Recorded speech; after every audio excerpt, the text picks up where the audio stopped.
আমরা যতই বলি আমাদের ধরুন সাক্ষরতার যে জায়গাটা বা প্রকৃত শিক্ষার যে জায়গাটা, সেই জায়গাটা তো বহু ক্ষেত্রে আমরা পিছিয়ে। সেই জায়গাটাতে আমাদের কি মনে হয়, আমাদের ট্রান্সপারেন্সি বা মনের মধ্যে আসার, এটা আমাদের প্রথম দরকার হচ্ছে আমাদের নিজেদের ঘরের মধ্যে বা নিজেদের একটা বাচ্চার জন্য দরকার। আমরা দেখুন অনেক জায়গায় বলা হয় যে পরীক্ষায় ধরুন আমরা চিটিং যদি আপনি ছেড়ে দেন, আপনি কিন্তু অনেক দূরে এগিয়ে যাবেন।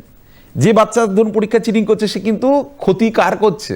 সে মনে করছে আমি বোধহয় বিরাট আমার মানে জানছি বা নাম্বার বেশি পাচ্ছি, বেনিফিটেড হচ্ছি, কিন্তু অ্যাকচুয়ালি সে কিন্তু নিজের ক্ষতিটা বেশি করে করছে। সেটা হয়তো লং টার্মে সে বুঝতে লং টার্মে ইম্প্যাক্ট, এই লং টার্মের ইম্প্যাক্টটা সেটা যদি সে বুঝে যায় যে ক্ষতিটা আমি করছি, বা তাকে যদি বলা হয় যে তুমি যদি 2 লাইনও লেখো, নিজের লেখো, তুমি সাকসেস পাবে, কিন্তু যদি তুমি ভালো করে 10 লাইনও এমনি লিখে দাও, সেটা তোমার লেখা নয়, তোমার নিজস্বতাটা একটা বিরাট দরকার।